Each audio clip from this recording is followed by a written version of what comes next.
Бизнесийн удирдлага дээр нэмэх нь e-commerce гэсэн тийм хосолсон мэргэжил ерөөсөй байхгүй. Тэгэхээр энд ер нь юу заадیں۔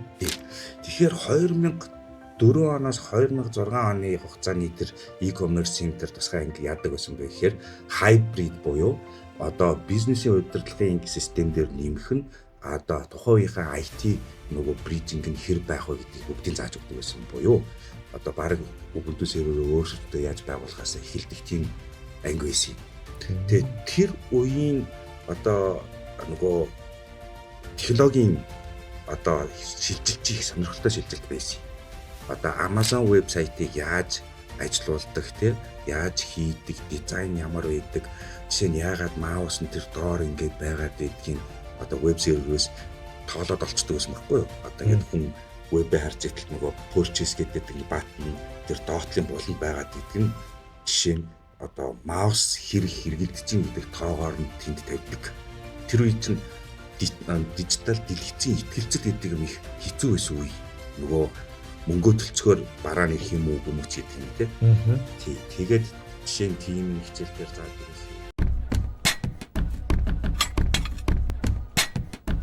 За сайн байцгаана үзэгчдээ, та бүхэнд энэ өдрийн мэнд хүргэе. Seven-Us podcast-ийн ээлж дугаарыг эхэлж байна. За өнөөдрийн дугаарын зочноор Bow компани үүсгэн байгуулагч, за IoTech технологийн институтийн төслийн удирдлагын багш Энхол Дах маань хүрэлцэн ирсэн байна.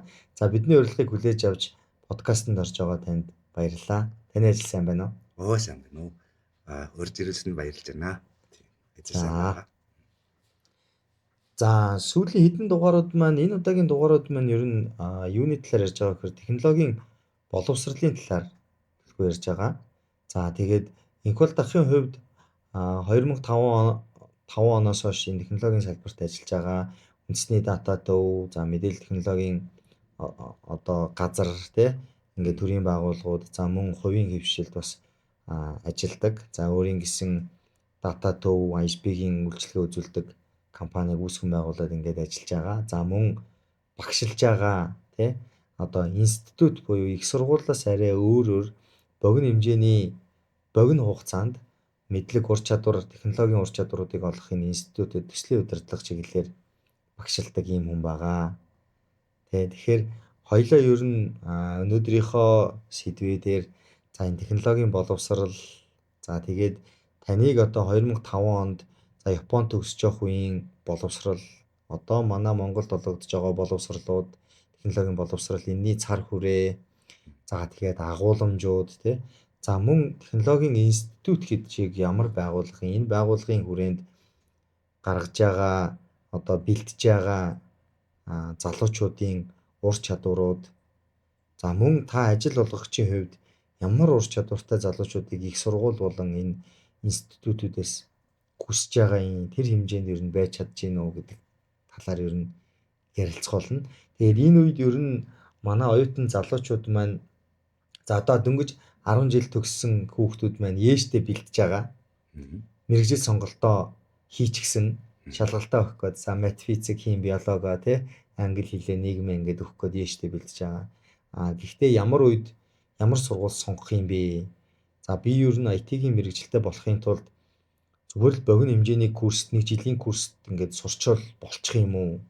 Их сургуульд сурчвал болчих юм уу гэдэг талаас нь таны хувь хүний тий experience, хувь хүний одоо ойлголтыг бас төлхөө гоёлоо ярилцах болно шүү гэж хэлмээр байна. Баярлалаа. Тий. За та микрогээ жоохон ойртоод яриад өгөөрэй. Тий. За тэгэхээр хоёлаа өөрийгөө үзэгчтэй бас товчхон танилцуулчих тий. Японд сургууль төгссөн, ямар чиглэлээр сургууль төгссөн, за тэр үед ер нь яаж исэн, за тэгээд Монголд ирээд ер нь ямархуу ажлуудыг хийж ив. За би ч багаас нэг юу компьютерт их дуртай байгаад тэгээд ерөнхийдөө 1996 онд хаан улдын сургуулийн хэрэглээний математикийн анги төгссөн. Явж байгаад орсон юм байна. Тэгээ Мүйсийн банкнд руу шилжээд Мүйсийн банкны ангийг төгсөөд тэгээд Монбошгоор яваад Йокогамагийн сургуулийг 2006 5 онд 6 онд төгссөн байгаа юм. Тэндээс бол миний гол нөгөө бизнесийн удирдлагаас гадна одоо манайх e-commerce-ийн одоо тусгай ажил юутай гэсэн. Тэгээ тэнцэнээсээ IT-г бол яг нөгөө нарийн утгаар нь сурж одоо төгсөж ирсэн. Тэрийгээ дуусаад болохоор Японд нөгөө электрон худалдааны чиглэлээр ерөнхийдөө Монголоос адууны мах гаргаж үйл ажиллагаагаа эхэлж ирсэн. Тэгээд тэнд ерөнхийдөө 4 жил 2009 он хүртэл бол нөгөө ажиллаж байгаад ирсэн. Япон компанид. Тэгээд тэрнээс хойш бол ерөнхийдөө одоо датад үеийн захирал байгаад тэгээд сүүлийн 10 жил бол бөө компани одоо дата төв болоод систем хөгжүүл болоод VPS хариуцаад түүнээс гадна одоо сүүлийн 5 жилийн хугацаанд болохоор IO институтийн одоо удирдлагын төсөл буюу нөгөө тэр хүүхдүүдийг 1 жилийн дотор хэр хурдтай full stack инженерээр бэлдэж байгаа. Тэрэнд төгсөл дээрээ сурсан юмнуудаа бүгдийг одоо ямар бүтээгдэхүүн гаргадаг гэдэг хэсгээр одоо нэлээд шуурхай ажиллаж хичээл заадаг тийм юм хийж аваад ирсэн. За тэгэхээр та бол одоо хоёул ингээл л да тий. Таны сургууль төгссөн байдал за 2005 онд Японд за e-commerce болон бизнесийн удирдлага гэдэг юм хосолсон чиглэлээр төгссөн юм байна тий. Тэгэхээр e-commerce дээр одоо жишээ нь манай Монголд бол e-commerce гэдэг анги ерөөсөй байхгүй шүү дээ. Тий? Бизнесийн удирдлага бол бизнесийн сургуулиудад байгаа. Гэхдээ e-commerce дээр нэмэх нь бизнесийн удирдлага дээр нэмэх нь e-commerce гэсэн тийм хосолсон мэргэжил ерөөсөй байхгүй. Тэгэхээр энд ер нь юу заадیں۔ Тэгээ яг нөгөө та их сургуулаа төгсөхөд яг ямар ур чадваруудыг эзэмшээд төгссөн бэ? Тий. Тэгэхээр 2004 оноос 2006 оны хугацааны тэр e-commerce-ийн тэр тусгай анги яадаг байсан бэ гэхээр hybrid буюу одоо бизнесийн удирдлагын систем дээр нэмэх нь одоо тухайн үеийнхээ IT нөгөө bridging нь хэр байх вэ гэдгийг бүгдийг зааж өгдөг байсан буюу одоо баг Ubuntu серверөө өөрсдөө яаж байгуулахаас эхэлдэг тийм анги байсан. Тэгээд тэр үеийн одоо нөгөө технологийн одоо шилжилт их сонирхолтой шилжилт байсан. Одоо Amazon вебсайтыг яаж ажилуулдаг те яаж хийдэг, дизайн ямар байдаг, жишээ нь яагаад маус нь тэр доор ингээд байгаад байдгийг одоо веб серверээс тоолоод олцдог гэсэн байхгүй юу? Одоо ингээд хүн вебээ харж итэл нөгөө purchase гэдэг баттон тэр доотлын буланд байгаад байдаг нь жишээ нь одоо маус хэрэгэлдэж гэдэг тоогоор нь тэнд тавьдаг. Тэр үе чинь дижитал дэлгэцийн ихтгэлцэл гэдэг юм их хэцүү байсан үе. Нөгөө мөнгө төлцгөр бараа нэрх юм уу гүмүч гэдэг юм уу те. Тий. Тэгээд жишээ нь тийм юм хичээл дээр заадаг байсан. Ерөөсөө хүний толгой дотор 5 аккаунтаас илүү аккаунт цээжлэгддэг. Пассвордтайгаа. Тэгвэл e-commerce юу руу явах ёстой юм бэ гэхээр энэ 5 аккаунтын аль нэг рүү нь очих ёстой. Тэр аккаунт shop байж болно, имэйл нь байж болно. Эсвэл бүр зүгээр Gmail аккаунт байх. Тэгээд ерөнхийдөө нөгөө нэг стратеги гэдэр дээр бол нэлээх ол юм заадаг гэсэн хичээл юм байгаа юм тийм. Гэхдээ бас технологийн ойлголтуудыг заадаг гэсэн үг тийм үү? Ойлголт заадаг гэсэн тийм. Одоо баг серверийг нь яаж бэлтэх үү, вебээ яаж хийх үү гэдгийг заадаг байсан гэсэн үг. Протокол тий. Одоо бүр протоколынхаа төвсөнд бол зааж өгдөг байсан тийм. Одоо VPS протокол, SSH сервер сүлжээ тухайд бол яг хуу хэлийн бол PHP орчим байдаг байсан. Тэгээ хэдий төрлөх байдагс. Тэрийг бол ийм юм байдаг шүү гэд нэлээд хайбрид тийм хичээл байдаг. Тэгэхээр нэг ёсондоо бизнесийн удирдлагаар төгсөж байгаа хүмүүст за ирээдүйд e-commerce онлайн худалдаа гэдэг юм чинь технологи дээр суурилж ийм худалдаанууд явдаг болох нэ. Тийм учраас та нар энэний суурь ойлголттой болох ёстой гэдэг байдлаар зааж исэн гэсэн үг юм биш үү? Тийм гэсэн. Ер нь тий. Тийм байна. За. Тэгэхээр одоо тэгвэл Монголд бизнесийн удирдлага төгсөж байгаа залуучуудад энэ төрлийн хамтарсан хичээлийг ер нь орвол яах вэ? Яагаад ер нь ордгүй юм бол? Одоо бүр тэр үеийн одоо юу гэдгийг бизнесийн удирдлага чинь одоо тэр үеийн бизнесээс илүүтэйгээр одоогийн энэ бизнесүүд чинь илүү юм технологичсон болоод байна шүү тийм үү? Технологи ашигладгүй бизнес гэж ер нь байхгүй тий. Тэгэхээр одоо тэр бизнесийг удирдах байгаа тэр хүмүүст тодорхой хэмжээний энэ технологийн мэдлэг мэдээллийг ер нь өгөхгүй болвол болохгүй юм биш үү гэдэг нэг юм бодол төрж ийн л да. Тэгээд аль одоо 21 жилийн өмнө л бараг худалчинд 25 жилийн өмнө Японд тийм анги байдаг байсан юм биш үү? Тий. Мэдээж Йокогамагийн их сургууль чинь өөрөө бол айгүй мундаг багш нар профессортай. Тэгээ бид нар чинь бас нөгөө харьцангуй технологийн эдийн засаг гэдэргээд янз янзын сонирхолтой хичээлүүд ордог байсан юм. Тэгээ тэр үед чинь e-commerce анги дээр болохоор Amazon гэдэг чинь бол цэвэр нөгөө одоо гадна талаасаа ингээд юм зараад байгаа юм шиг мөртлөө цэвэр юм агуулгын менежменттэй компани байсан. Анханасаа яг номоор хэлсэн нь үнэ. Гэхдээ ерөнхий систем нь агуулгах буюу logistics delivery. Тэр logistics delivery-ийн хэрэгцээгээр IT гаргаж ирсэн. Нэгдүгээрс. Гэтэл хажууд нь eBay баяг өрсөлдөж гарч ирж байсан үе. eBay-ийн менежмент болохоор хэрэглэгчийн үнэлгээгээр хамаардаг байсан. Нэг удаа худлаа одоо зарчих юм бол одоо 1.5 усуу тавьчихдаг. Тийм үе байсан гэдэг байдлаар e-commerce-ийн менежментийг нь тэр системтэй цуг заадаг байсан тийм анги байсан байхгүй. Харин тийм байна. Надд бол айгүй сонирхолтой санагдаж байна. Одоо манай их сургуулиуд тий бизнесийн удирдлагынхандаа ийм тодорхой хэмжээний технологийн суурь ойлголтуудыг заагаад тий ингээд явдаг бол айгүй гоё санагдаж байна. Одоо юу гэдэг бизнесийн удирдлага төгссөн хүмүүс за эхний 2 жил үндсэн суурь хичээлүүдээ үзээл тэгэл дараа нь маркетинг болох уу, бизнесийн удирдлага болох уу, юу болох уу гэл ингээл салаад явж байгаа шүү дээ тий ихэнх сургуулиудад. Гэхдээ энэ донд ийм дийлэнхтэн технологийн суурь ойлголтуудыг заадаг тий орчвол бас гоё санагдаж байна. За тэгвэл хоёлоо аюу руу оръё л да. Аюу институт гэж ер нь яг ямар байгууллага байна тий? Та ер нь бол сүүлийн 5 жил та энд төслийн удирдлага гэдэг хичээлийг орж байгаа юм байна. За тэнд 1 жил сурсан хүүхдүүд full stack одоо хөгжүүлэгч девелопер болоод бүх ойлголтуудыг нь авцсан байгаа залуучуудад төслөө хэрхэн бичих, хэрхэн одоо production орчин дээр амжилтаа гаргахын, зах зээл дээр хэрхэн амьдруулахын гэх мэт хичээлүүдийг ер нь бол заадаг байх гэж би ойлгож байна.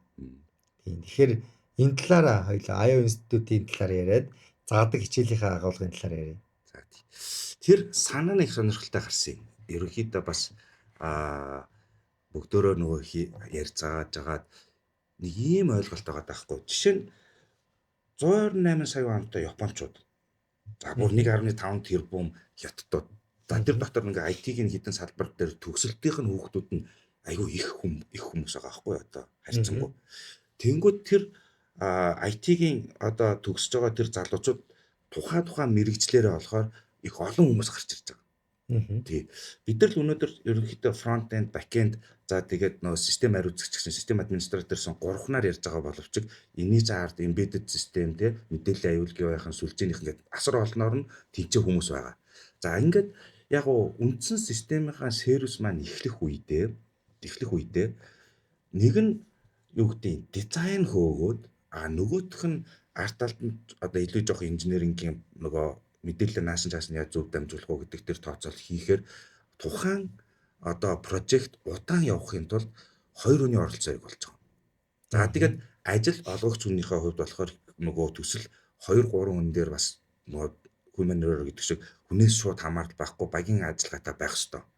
Тэгэхээр харьцангуй их хятад хүмүүс бол Японд ч юм уу тийм үйл ажиллагаа явуулах юм бол одоо front end-ийн хүмүүс нь аяга олон байх нь шүү. Тэгэхээр заавчлаараа дараагийн үн ингээд тийм үү дараагийн үн. Гэтэл Монголын зах зээл дээр Монголд хийх гэхлээр заавчлаараа дараагийн фронт энд тэгэхээр олддог байхгүй. За хүний нөөц хомсдолтой гэсэн үг юм. Ерөөсө тооноос амарч байгаа. Тэр сайн муугаасаа биш тийм. Тэгвэл бид нар тэр дээргөө юу гэдэг Монголынхаа бас тийм IT-ийн зах зээл байгаа л юм чинь тэр чинь бүтээгдэхүүн гарах ёстой л юм чинь. Тэр хоёр чинь хоёулаа full stack гэвэл яадаг юм. Нэг нөхдөг. Ядаж нэг нь амарч болно те. Нэг нь өвдөхөд нөгөөх нь нөхцөн байж идэг бол. Тэгээд бид дөр full stack байгаад бүгдөө бие биенийг нөхөж чаддаг байгаад тэгээд 4-5 хүн байх юм бол энэ прожект чинь эрсдэлгүй явчих юм биш үү гэсэн ойлголт гарч ирж байгаа байхгүй. За энэ утгаараа болохоор IO дээр болохоор нөгөө одоо тухайн үедээ юу гэдэг React фронт энд дээр чинь Express нөгөө Node.js тэгээд Postgre гэсэн team stack явдаг. Тэр stack-ыг ерөнхийдөө бүрэнд нь заагаад өгчих юм бол тэрийг бүгдийг нийлүүлээд ажиллуулж чадах юм бол хүүхд ямар ч ихний прожектыг одоо ганцаараа ч гэсэн хэсэг хугацаа зарцуулсан гэсэн дуусгаж чаддаг чадварыг суулгах юм бол дараа нь баг болохдоо бие биенийхээ ролыг солиод ажиллаад байх юм бол илүү үр бүтээлтэй байна гэсэн ойлголтоор full stack dev зааж эхэлсэн байна. Тэгэхээр IoT нь одоо үүсгэн байгуулагдаад ер нь хэдэн жил болж байгаа? 5 жил болж байгаа. IO 5-6 жил тий. Ааха. За тэгэнгүүт IO институтийн зорилго бол full stack developer-уудыг төрүүлэх. Тийм. Монголын зах зээл дээр одоо бүх девелоперууд бүх хүмүүс л илүү энэ юу гэдэг нэг орлох чадвартай заавал front end back end гэж салахгүйгээр бүгдийг нь хийж чаддаг универсал залуучуудыг төрүүлэх. За IO дээр яг хэн очиж сурдаг вэ? Хэн гэдэг нь одоо юу гэдэг технологийн мэрэгжилтэй залуучууд юмаа гүнзгийрүүлэх гэж юу очиж гин үү? Эсвэл технологи сонирхолтой гэхдээ ингээд өөр мэрэгжлийн залуучууд би одоо ингээд девелопер болмоор байна гэд ингээд очиж гин үү? За тийм мэдээч орой анги, өдрийн анги, хагас сайдрын анги гэж байна. Тийм. Тэгэхээр өдрийн анги дээр нь бол мэдээж шууд одоо ороод л нөгөө full stack инженер болъё гэд нилээ ингээд одоо сериоцны болчихсон хүүхдүүд ирдэг. Орой анги болоод хагас сайдрын анги дээр болохоор янз янзын мэрэгжлийн хүмүүс ирдэг. Тэгээд 35 40 бараг 40 хүртэл насны хүмүүс ирнэ шүү. Мэдээж яг уу үндсэн одоо өөр мэрэгжлийн хүн явж байгаад тэгээд одоо бүр эмчч хүртэл ирж ийсэн тий. Эмнэлгийн салбарын хүн ирж ийсэн. За ингээд яагаад сонирхож болохгүй гэж та яагаад энийг хийж болохгүй гэж тэгээд сонирхсан байдлаар ирдэг. Мэдээж тэр болгонд нь одоо нөгөө за яг миний хичээл дээр бол ерөнхийдөө тааруулж бүгдэнд нь прожектуудаас зааж өгдөг гэсэн санаа бол байдаг тийм. Тэгэхээр бүтэн жилийн ангиуд явж байгаа тийм ер нь бүтэн жил тийм. Нэг жилийн анги, жилийн курсууд явж байгаа.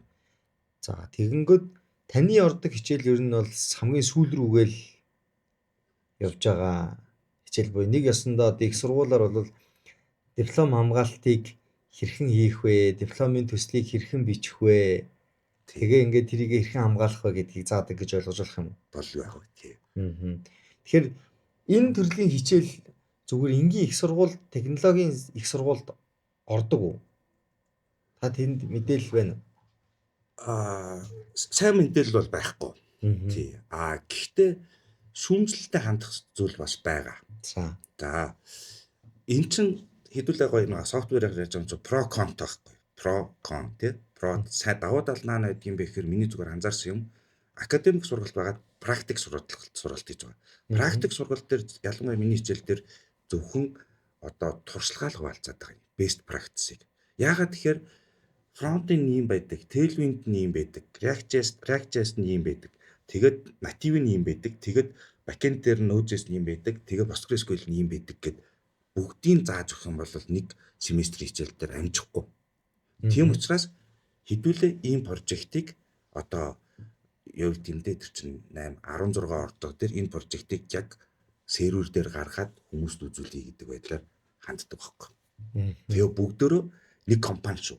Өдрийнхөө ангитай гэхээр нийлээд бүр 80 хүнтэй нэг компани болно. Тэгээд хүн болгон GitHub-ийнхаа бүх нөгөө инженерүүд орж ирээд хийсэн нэрээ оноо аваад дүнгээ гаргадаг тийм хичээл. Тэгэхээр одоо нөгөө шоглож ийлвэл 85 зуралтахад их оноо авсан он заавна тэгээд бусд нь болохоор 70 авдаг байдлаар зохион байгуулсан байдаг. Тэгээд тийм нэг компанид ороод ажилласан юм шиг мэдрэмж авдаг гэсэн санаа байна. Тэгэхээр тэд нар бүгдээрээ нэг л төсөл дээр ажилладаг юм уу? Нэг л төсөл дээр ажилладаг тийм. Бүх төгсөгчнөр одоо таны хичээл дээр бол нэг л төслийг тус бүрийн үүрэгтэйгээр гүйцэтгэхэд ордог гэсэн үг юм байна тий. Тэгэнгүүт одоо бааз дээр ажиллах сонирхолтой болцсон хүмүүс нь бол баазынхаа юмнуудыг хийх нь байна. За фронт энд хийх сонирхолтой болцсон нь бол фронт эндийнхаа юмнуудыг хийх нь байна. Бэкэнд сонирхолтой болцснууд нь бол бэкэндийнхаа ажлуудыг хийх юм байна зөв үү? Үгүй. Хин төрүүлж хийсэн нь оноогоо. Өөрөөр хэлбэл бүгдийг хийх ёстой үстэй тий. За. Тэгэхээр нөгөө full stack учраас тий. Тэгэхээр чадах ёстой. Тий, турших ёстой. Тэр чинь хичээл дээр л хурж суугаад байгаа даа биш байхгүй. Тэр чинь 2 сар толгойдоо бодож авах нь шүү дээ. Энийг хийх ёстой, энийг хийх ёстой, энийг хийх ёстой, энийг хийх ёстой. Хийснээ бүслэн ажиллаж ивэл оноогоо авчихна. Нөгөө GitHub-ын коммитоор нь баг оноо цуглуулчихна гэсэн санаа байхгүй. Тий. Ажиллахгүй бол уцаачна. За таны төгсөгчнөөс шүү дээ. Тэгээ танаа төгсөгчнөөс одоо нөгөө түрүүний эмч гэдээсэн хүн чинь ч юм уу те эсвэл өөр мэрэгжлийн хүмүүс тухайн IT-гаар ажиллаж байгаа хувь нь хэдөө байна? За энийг бол яг уу сургуулийн хэмжээнд бол өөрөөсөө мэдж байгаа. Гэхдээ энэ бол одоогоор бол 5 жилийн түүхтэй байгаа. Тийм учраас би бол сайн мэдэхгүй байна тийм. Гэхдээ одоо таны жишээлбэл хамгийн сайн мэдж байгаа нэг юм тоо биш кейс ярил л да тий. Тэр хүн тим мэрэгжилтэй байжгаад одоо яг тим хөгжүүлэгчээр ажиллаж байгаа гэдэг тийм одоо хэлэхээр гэдэг юм уу тий ийм сайн төгсөгч 5 хүн бол байгаа. Тий. Сайн төгсөгч бас байдаг тийм. Өөр мэрэгжлийн хүмүүс байжгаад тэгээд IT-гаар одоо ажиллаж байгаа гэсэн үг тий. Яг миний сайн мэдж байгаа шүү дээ. Тийм. Таны сайн мэдж байгаа л гэсэн үг тий. Тэгэхээр ямар ч байсан тэр шин сурсан юмдаа үнэнч байгаад тэрийгээ одоо сонирхоод чааш нь үргэлжлүүлээд явцсан байх нь шүү дээ. Тийм. За хичээлийн одоо тэгвэл хоёлаа ингээл та бол ингээд Yokohama-гийн их сургуулийг төгсөгчөө тий. Монгол Улсын их сургуулийн эдийн засгийн сургуульд сурж агаад Момбошо Японы засгийн газрын тэтгэлгээр Японд очиод Yokohama-гийн их сургуульд сураад төгссөн ийм төгсөгч. За та бол олон улсын боловсрал эзэмшсэн хүн гэсэн үг. Тийм. За тухайн үед за яг жоохон урд 20 жилийн өмнөх боловсрал гэж бодчихъя тий. Гэхдээ тэр үеийн боловсролын одоо юу гэдэг юм манай тогтолцоо одоо Японы тогтолцоо одоогийн манай энэ тогтолцоо хоёрын хооронд хэр зөрүү байна. Та мэдээж Японтойгоо байнга холбоотой байгаа байх. Японтой ингэж уялдаатай байгаа гэж бодож байна. Тэгэхээр таны тэр Yokohama-гийн их сургуулийн төгснөөс хойш ер нь хэр зэрэг юмнууд өөрчлөгдөв те хөтөлбөрүүд ер нь хэр өөрчлөгдөж байна. Манайхыг харьцуулбал та одоо институтэд багшилж байгаа хүний хувьд те харьцуулбал ер нь хэр ялгаанууд мэдрэгдэж байна те ямар хувь байна. Мэдээж 20 жилийн өмнө одоо технологийн эдийн засаг гэдэг хичээлтэнд орж исэн байна гэж бодохоор арай өөр төвшөнд байсан юм шиг надад санагдаад байна. E-commerce гэдэг хичээл орж исэн, бизнесийн удирдлагын e-commerce гэдэг хичээл орж исэн гэхээр өөр төвшөнд л байсан болж таарах гээд байгаа. Мэдээж технологи хөгжсөн орны хувьд те. Тэгэхээр одоо Японд ер нь ямар болцсон юм? Тэгээ бид ер нь яг одоогийн Японоос ямар байна энэ технологийн боловсрал за энэ төрлийн боловсрал олгох дээрээ. Тэгэхээр их сонирхолтой. Одоо хамгийн том өөрчлөлт чинь технологийн өөрийнх нь дэвшил биш үү? Зах зээлийг ингээд эргүүлээд байдаг байхгүй. Ингээд бүр 2006 онд миний санджаар 2006 онд чинь нөгөө хичээл дээр болохоор за дэлгэцийн ихтгэлцэл чинь ийм шүү. Windows 18 байна уу 2000 байна уу тэрэн дээр ингээ гарч байгаа Explorer дээр ганц 2 дарах гэж байгаа. Одоо нөгөө анх удаага дижитал мөнгө банкнаас мөнгө өгөөд цаанаасаа бараах гэж байгаа тийм үе байхгүй юу. Тэгээд ингээд итгэлцэл өгөөд PHP гэхтээ зад сураа. За яста энд нь баатны давд юм байна. Энд нь ингэт юм байна. MySQL DB-тээр ингэж холбот юм байна. Хэрэглэгчээ ингээд болгох чинь RDBMS нь ийм байх хэрэгтэй юм байна гэдэргээд явж исэн үеэ сайн санах юм бол Steve Jobs нөгөө iPhone-о танилцуулсан юм. Нэгэн жилийн үе тий. Тэр үед чинь та нар анзаарчихсан бол нөгөө кинон дээр гардаг Love Generation дээр гардаг гар утас ч өөрөө юм текст модельтэйсэн байхгүй юм. Ялангуяа Японых чинь ингэж онгоогоод тэгээ мессежээ бичдэг. Тэгтээ интернет холбоотой. Тэгтээ интернет гэдэг юм төсөөлөлгүйс. Тэгжээтэл нөгөө touch panelтай ийм дэлгэц гараад ирсэн чинь embedded system, Android system хөгжиж эхэлсэн байхгүй. Тэгсэн чинь нөгөө юу Explorer-ын нөгөө дэлгэцний хэлцэн тий байхгүй болсон тийм. Тэгээд одоо Android-ийн embedded system үзэх хэрэгтэй юм уу? Swift үзэх хэрэгтэй. Тэгээд iOS үзэхээр нэг ондоо, Google үзэхээр нэг ондоо. Тэр нөгөө голын платформ байдгүй байсан уу? Тий. Тэгэнгүүт ер нь нөгөө түрүүний асуулт нь юу байсан бэхээр тэр үеийн Одоо жишээ нь тэр үед бол дэлгэцэн итгэлцэл гэдэг бас ийм сонирхолтой агуулгууд орж исэн байгаа шүү дээ. Тий. Тэгвэл одоогийн энэ Японд одоо таны чиглэлийн анги байгаа юу? Тэ их сургуульд нь ер нь яг юу зааж байна? Технологи талаас нь ер нь юу заагаад байна? Оо, мэдээж бол тэр сургууль тухайн үедээ ч гэсэн одоо ч бас тийм гэж ойлгож байгаа. Одоо нөгөө олон улсын эдийн засаг заана шүү дээ. Харилцааны эдийн засаг заана. Тухайн үед л Toyota компаниг ч гэсэн бас зааж 2005 онд. 2005 онд яаж 6 онд юу гэж зааж ирсэн бэ гэхээр нөгөө масс үйлдвэрлэл гэдэг юм чинь байхгүй болцсон. Жишээ нь Land Cruiser гэдэг нэг айхтар машин чинь 15 жил эвдрэхгүй яваад тахаар дараагийн Land Cruiser-ыг зарж чадхаа болчиход байгаа байхгүй юу? Тэгэхээр Linear болчихсон. Linear хэр чинь одоо юу гэдэг юм нөгөө янз бүрийн кастом мастомтай энэ тентхийн бүгдийн солидог молдог болгоод захиалга ирэхээр нь тэрэнд нь тааруулаад өгчдөг гэхээр автоматжуулалт гэж юм орж ирж байгаа. Тэгээд optimization орж ирж байгаа. Үйлдвэрлэлийн автоматжуулалт optimization чинь програмтай холбоотой. Гэт тэр програм нь онлайн ремонт байхын тулд одоо e-commerce-тойгоо холбоотой байдлаар зохион байгуулагддаг байсан гэж зааж байдаг гэсэн. Одоо бол улам сайн улам мундаг юм зааж байгаа гэж бодож байгаа шүү. За одоо л ингээд за дараагийн асуулт юу гэхээр хоёулаг бол ингээд 10 жилээ төгссөн хүүхдүүд төгсөж байгаа хүүхдүүд бас сонсож байгаа байх гэж найдаж байна. Тэгэхээр их сургуульд сурах тий. За тэр тусмаа Монголд сурж агаад Япон руу буюу олон улсын их сургуульд сурах ялгаа юу байсан тий. Тэгээд их сургуульд сурах юм уу? Одоо шулуухан асуугаад тий. Технологийн залуучууд бол сүүлийн үед одоо их сургууль 4 жил ингэж сурж явах оронд 1 жилийн ийм курст л сурчвал илүү зүгээрээ ч гэдэг юм уу? Би баг бүх юмыг ингээ мэдчихэд штэ гэдэг зүйл ингээ айгүйх ярьдаг тий. Тэгэхээр энэ ер нь ялгаа юу вэ? Таны хувьд юу гэж зөвлөх вэ? За яг нэгт бол Монбосогийн scholarship тэр тухайхын 700-аад оюутан дундаас ихний 10-11-т нөгөө нэг тэнцэн гэдэг бол Монгол дотроо болохоор бас маш том өрсөлдөөн байсан байгаа. 2000 онд шүү дээ тийм байна. Тий. Тэр бол том. За тэр том өрсөлдөөнийг дуусны дараа 1 жилийн дотор 10 жилийн ханзыг шүү дээ цээжлээд цаанаасаа ирсэн 70 эдэн оюутантай өрсөлдөж одоо Японы улсын топ сургуулиудыг ингээд жагсааж агаад сонгодог байхгүй. Нэг сургуулиас нь 2 хүүхэд байхаар. Хэрэв муу сурвал Японы хөдөөний тоцгоны сургуульд очно гэсэн үг байхгүй. Тийм байна. Тэгэхээр тэнцээ дахиад 1 жил хэр ханд сурсан. Тэгэхээр бас ганц зааж байгаа юм биш.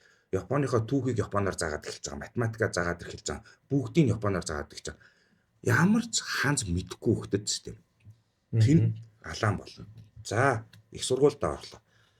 Йокогамагийн их сургууль болохоор одоо том жижигээрээ л асар том юм баггүй тэр цаа. Ангита нэг поток хийх 300 хүүхд 400 хүүхд орж суuna. Хичээлээ нэг ч удаа хоцорч болохгүй. Тасыг доторхоо авчих юм бол кредит нь асар одоо ер нь бол тэр сургуулиудад төгссөн хүүхдүүдийг мангар мундаг хүний нөөц вэ ингээд том компаниуд авдаг байхгүй. Тэгээ би сүүл зүгээр уншиж байхдаа ойлгосон. 60% нь нөгөө таслаагүй бүх юм ном зурсан даалгавраа биелүүлсэн тийм бас нэг робот бэлдээд байгаа юм да янз бүр тийм. Тэрэн дээр нэмээд одоо саяны мэдлгүүдийг өгч байгаа санаа байна тийм. Яг нөгөө тамны асуултыг харин хэр сайн юу яасан байна. Ер нь бол их сургуульд сурах нь чухал юм уу? Тэ технологийн хувьд их сургуульд сурах нь чухал юм уу? Их сургуульд сураад яг та юу сурж байгаа юм? IT мэргэжил эзэмшиж байгаа залуучууд зарим нь зүгээр одоо IO институт ч гэдэг юм уу те за эсвэл ийм олон улсын сертификатуудыг ингээд авахад би IT-ийн юмнууд ингээд сурчиж байна гэж яриад байгаа шүү дээ тий. Тэгэхээр энэний л ер нь гол гаргалгааг нь та хэлж өгөөч л гэж байгаа.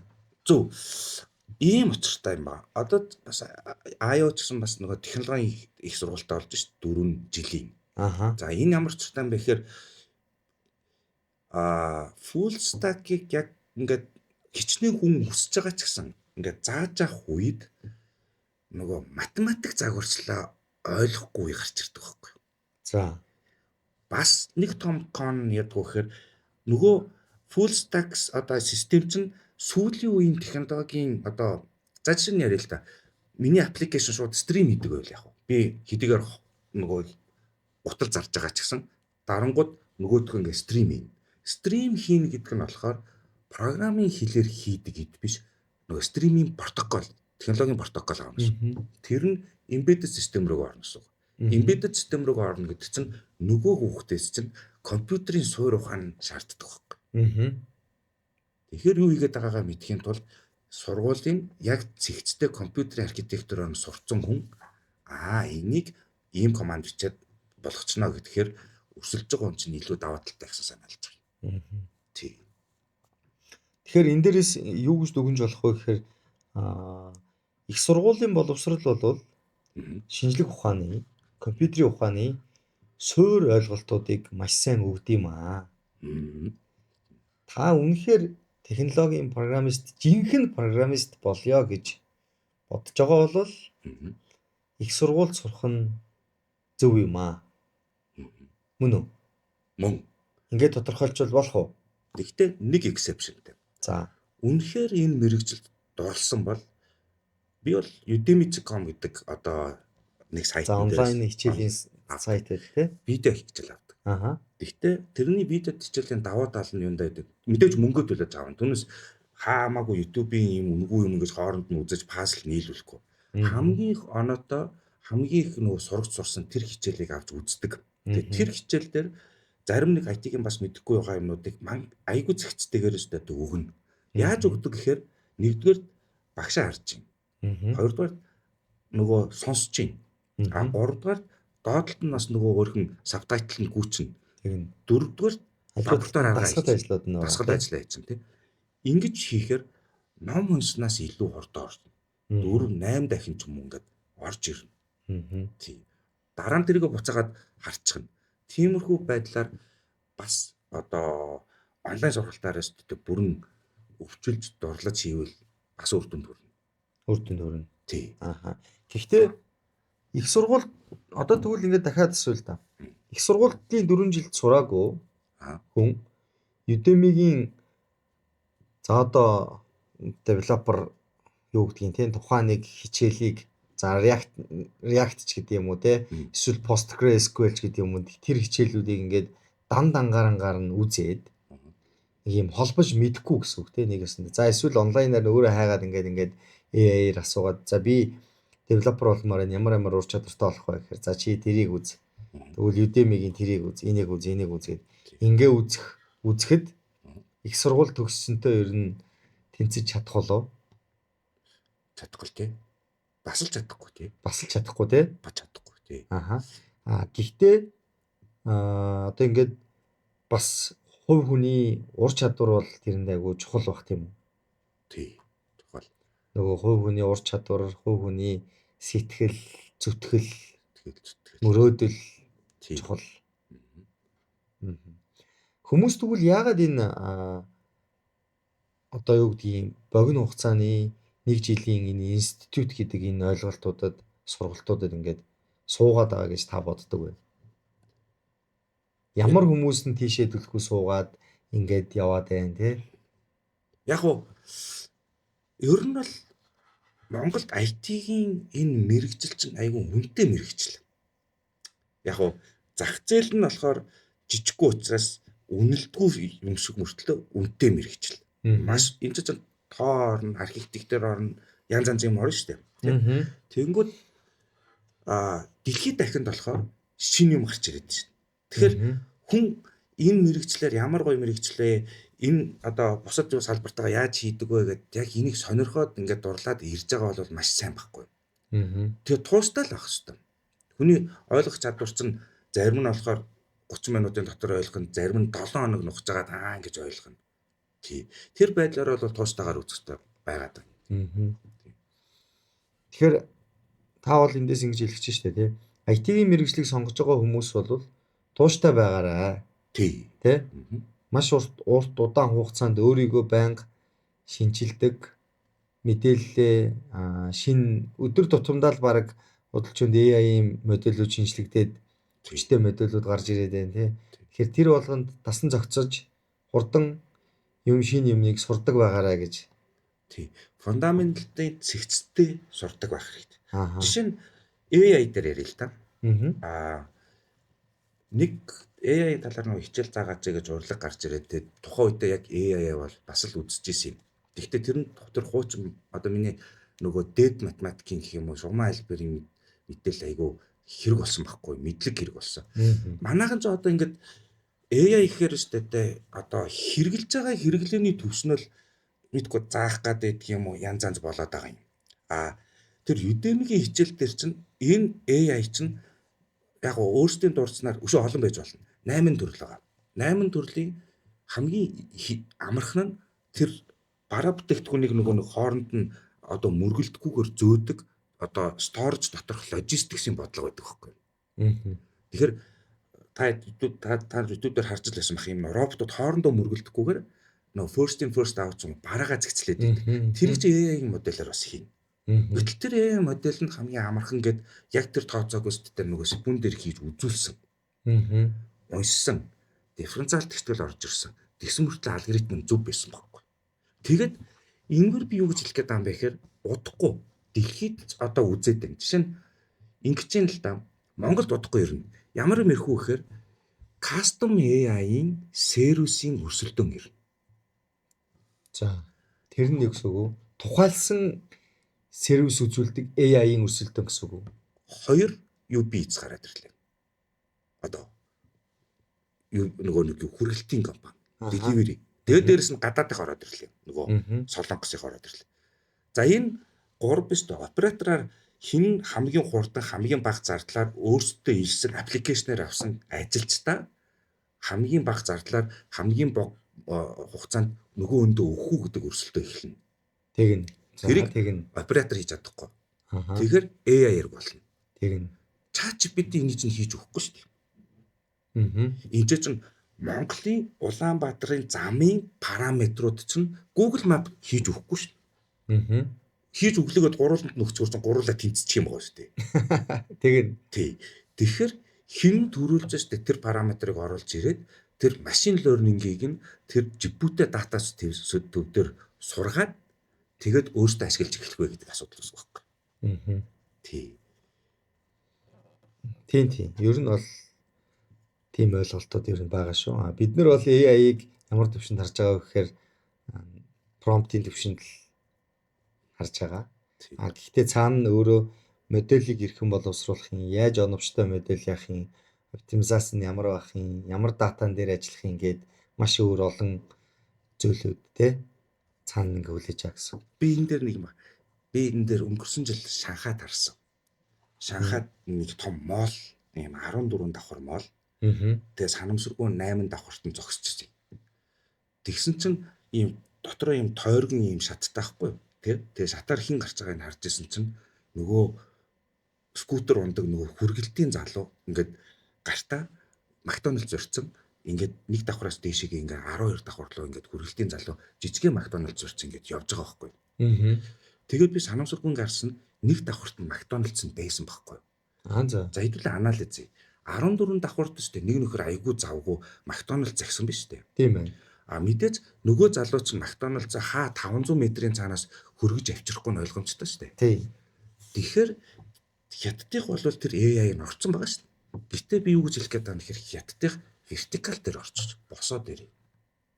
Тэндээс аваад тэнгиж хөргөж өгөөрэй. Би ойлгоогүй байхгүй. Одоо дотроо төсөөлөхгүй тий. Одоо 14 давхарт байгаа чинь хавтгай дээр харагдахаар яг Макдоналдсын зэг дээр Макдоналдс захиад байгаа хүн харагдах нь шүү дээ. Тэгнь. Тэгт тийм биш ахна шүү дээ. Тэр хэсгээр нэ оператор орж ирээгүй л хэлэхгүй байлгүй дээ бод. Таны хэлэх гээд байгаа санаа бол тэнд бол AI зөвхөн локейшнэр биш юм байна. Тэнд ингээд давхраар нь тооцоод чи эндээс аваад энэ хүнд 14 давхар дийшээ хүргээд өгөө гэдгийг аппликейшнээр захиалаад өгсөн байна гэж хэлэх гээд байгаа юм шүү. Тий. Тэгэхээр одоо юу гэдгийг нэг байшин дотор хүргэлт хүртэл ажиллаад байна тий. Илүү тий автоматчаад байна гэсэн. Окей. Наа чин бол гоё санаа байна. За хоёлоо буцаад нөгөө боловсролынхаа юмраа орё гэдэг шиг. Тий. Ер нь зүгээр миний хувьд тантай ярьж байгаа дээрээ тодорхой сая сүүлийн кейс дээр бол гоё одоо үзэл баримтлалуудыг гэдэг юм уу те хүмүүст хэлмээр байна гэж бодогддог юм л дээ. Юу вэ гэхээр нэг нь бол технологийн мэрэгжлийг сонгож байгаа бол тасралтгүй суралцсан, төвчээртэй бай. Дараагийнх нь бол технологи гэдэг бол өөрөө зөвхөн нэг ийм код бичээд сурчих биш, тий? Программист болох гэж байгаа хүн бол одоо матай сайн сурах хэрэгтэй юм байна, тий? За тэр дээд матай тоонуудаа сайн сурах хэрэгтэй юм байна. Үндсэндээ компьютерийн ухаан гэдэг, компьютер сайенс гэдэг чиглэлийн суурь ойлголтуудыг мэдж чадчих та хамгийн сайн программыг бичиж чаднаа. Илүү сайн болж байна. Илүү сайн болно.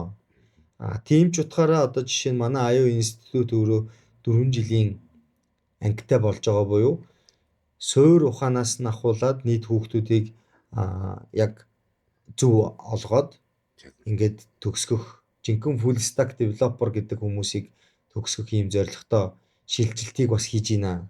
Яг тэрийг хийж байна. Зөв.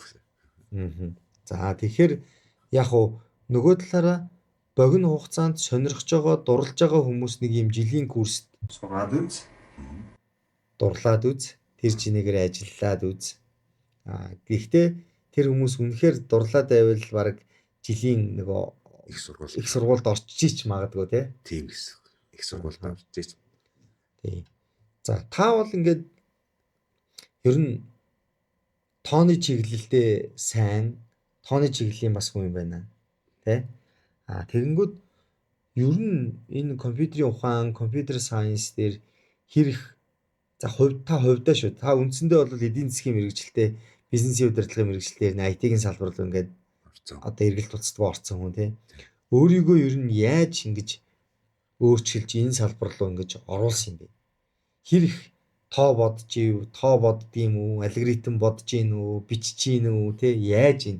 Ер нь e-commerce болон бизнесийн удирдлагын хосолсон мэрэгчлэр төгссөн хүн явж агаад за электроникийн компани, e-commerce-ийн компанид Японд 4 жил ажиллаа. Монгол ирэнгүүтээ дата төвд очсон ч байх шиг тий. Ингээ та бол ингээд мэрэгжлээ баг солиод IT хүн болчихлоо шүү дээ. Харин яаж ингэв? Амархан шалтгаан нь одоо нөгөө социализм үед шүү дээ тий. Нөгөө зах зээлийн үед би ч нөгөө зохион бүтээгч болъё гэж боддог байсан байхгүй. Тэгсэн чинь нөгөө эдийн засгаар мөнгө хоол олж идэж гээд зүгээр л авчиад гүчээр сургацсан байхгүй тий. За тэгээд тэр нь явж хамгийн IT-тэй ойрхон тэр бизнес удирдлага e-commerce нь бас нийгмийн ухааных л да. Тий. Гэхдээ устдуудын болохоор бүгд нь бас маш олонний талаар өөрөө сурсан юм. Тийм.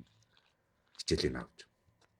Ер нь өөрийгөө яаж ингэж юунд сургаж, юу үзэж энэ чиглэл рүү ингэж илүү хөрвүүлж юм та. Яг уу тий. Дан одоо нийгмийн ухаан байсан бол барахгүйсэн баг. Нөгөө хаануул дээр зургуулж зугаасаа хэрэглээний математикийн анги байгаад нөгөө математикийн загваруудыг програмч Турбо Паскал дээр хийдэг байсан баг. Тэгэхээр програм суурьтай анханасаа. Тий. Тэгсэн хэрнээ та мөс эдийн засаг руу орсон юм сте. Яг уу харин тий. Банкны санхүүц нь хоол олж идэх гэж яваалдал оруулцсан. Тэгэхээр одоо ингэж бодохоор одоо та бол бас л ялгаа одоо юу гэдгийг дурлаж хүсэж зорж исэн мэрэгчлээ бол эзэмшиж эхлэегүй гэсэн үг тийм үү? Эхлэл нь бол одоо та үнэндээ яг зохион бүтээгч байсан бол нэг электроникийн ангид орохч байсан юм уу тий? Эсвэл Монгол Улсын их сургуулийн эсвэл шинжлэх ухааны технологийн сургуулийн ГТЭМ-ийн програм хангамжийн ангид орохч байсан юм уу? Тэгээгүй. Тэгсэн хэрнээ ингээд хэрэглээний мат руу ороод тэгээд эдийн засаг руу шилжээд за хин нэгэн хүмүүсийн шахалтаар гэдэг юм уу тий одоо ингээд шилжээд за тэгээд Японд яваад Японд бол нэг энэ өөрийнхөө дуртай юм руугаа арай дөхүү мэрэгжлийг эзэмшээд ингээд ирсэн байна л да тий. Тэгэхээр ер нь та жишээ нь яг дуртай юм тухайн үед дуртай ангидаа орсон бол өнөөдөр юу хийцэн, юу бүтээцэн байх байсан гэж юу өөрийгөө боддог байна. Наадах ч айгүй асуултаа асуулт. Асуултаа гэдэг нь за хэрвээ би тэнцээ яг одоо юу гэдэг IT-г гар төгссөн бол Тэгээ Японд үлдчих байхгүй. Ааха. Тий.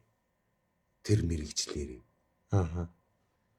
Япондо нэг юм одоо Mitsubishi ч гэдэг юм уу, Toyota ч гэдэг юм уу, тэ нэг юм үйлдвэрт электроникийн инженер ч юм уу, тэ нэг юм болцсон, зохион бүтээгч болцсон гэдээ үлдчих магадaltaйсэн. Магадлал нь өндөрөөс мах гэж бодчих нь ер нь бол тий. Аа. Тий. Гэхдээ та ер нь ингээд ийм full IT руугаа шилжиж гэж ер нь бодож исэн юм. Яг тэр чиглэл рүүгээ ингээд орчие гэж ер нь бодож исэн үү? Yokohama-гийн сургуульд орохдоо одоо яг тийм IT-ийн мэрэгжлийн боломж танд байсан уу? Байсан. Ерөөсөө ороод тэр e-commerce ангийг авсан байхгүй. Ааха. Тэр 4 жил явчих штеп. Тийм. Гэхдээ ганцхан тэр хичээл дээр хийж хэлэхгүй. Гэхдээ юу Yokohama-гийн эдийн бизнесийн удирдлагын анги нь өөрөө айгүй тоо ихтэй их гоё юм үздэг байсан юм. Угаасаа тоо амар их үзэн штэ тэр чинь. Тоондоо бас дуртай юм тий. За. Тий, тэгээ e-commerce-ийн IT-даа бас дуртай юм. Ааха. Тэгээд дээрэс нь тэд нар чинь нөгөө харьцангуй эдийн засгийн статистик эдэрсэн бол бас бүгд тоо байхгүй. Тий. Тоондоо сайн бас сонирхч тэрийгээ бол үзлгүй яг уу. Тоондоо дуртай байсан учраас ер нь дуртай амиргаа авсан юм байна зөв. Гэсэн үг тий. Тийм байна тий. Тэгээд дараа нь тэр чинь одоо юу гэдэг юм Монголоос тэгээд мах ч юм уу ингээ бараа зарах үедээ Amazon web нөгөө Rakuten гэдэг юм л да. Японы Amazon дээр чинь одоо би ингээд компани байгуулад бүртгүүлээ тэргээр нь юм зараад итэр чинь яг нарийн дээр болохоор бараагаа зараад байгаа энэ систем яаж хийгдсэн бэ гэж гурван талаас нь судалж байгаа үст тийм үү. Нөгөө талаас угаасаа Японд өөрсдийнхээ вебсайтыг өөрсдөө хийгээд одоо нөгөө мэдээж official вебсайтаа сервер дээр байрлуулад Японд бас зарж исэн байхгүй юу. Тэгэхээр бүх нөгөө сервер IT-гаа хариуцаад явж исэн гэсэн. Японд бас та хувийн компани байгуулангуудаа энийг хийж исэн гэсэн үг юм. Тий. Зөв. Нөгөө оюутан байх үедээ нөгөө юу Yokohama-гийн бомб дээр цагийн ажил хийдэг байсан. За тэгээд нэг юм мэдчихсэн байхгүй. За энэ Японы IT-г ингээд үзэх гэхлээр нөгөө айгүй олон японочдтойгоо өрсөлдөн үеийнхээ хүмүүстэй тийм биз дээ. Бомб дээр нөгөө юу хийж байхдаа 3 юмыг ойлгочихсон байхгүй. Жамц давс, ноолуур, тэгээ адууны махгаар орж ирдэг байсан. Тэгээд яг гоо бомб дээр чинь ирчингүүд тэрийг яах нь мэдээж нэг оюутан хүүхдэл хийгээд байгаа шүү дээ. Жижиг юм чинь. Зөөж байгаа тий. Тэгээд тэр чинь том амтнд тоохгүй байхгүй юу. Тэнгүүд нь яг гэхээр вебсайт тавьж агаад тэргээрээ зардаг гэсэн байхгүй. Одоо хүмүүст зарж байгаа юм байна тийм үү? Одоо та өөрөө Монголоос адууны мах экспортлоод Японд импортлж аваачаад тэрийгэ e-commerce-ээр зардаг гэсэн үг. Тийм гэсэн. Эцсийн зорилго нь e-commerce-ээр зарах сонирхлоор. За, тэрийгэ тэгээ хэдэн онд хийсэн гэсэн үг? 2006-7 онд юм уу? Тийм. Тэгэхээр ч одоо та ч бүр эртний e-commerce ч юм уу одоо вебсайт хийгээд онлайн худалдааг Японд хийж исэн. Тэгээ Монголоос бүр бараа бүтээгдэхүүн экспортлоод гадны зах зээл дээр зарж исэн гэсэн үг юм байна зөв. Тий. Одоо тэр бизнес байгаа мó? Байхгүй.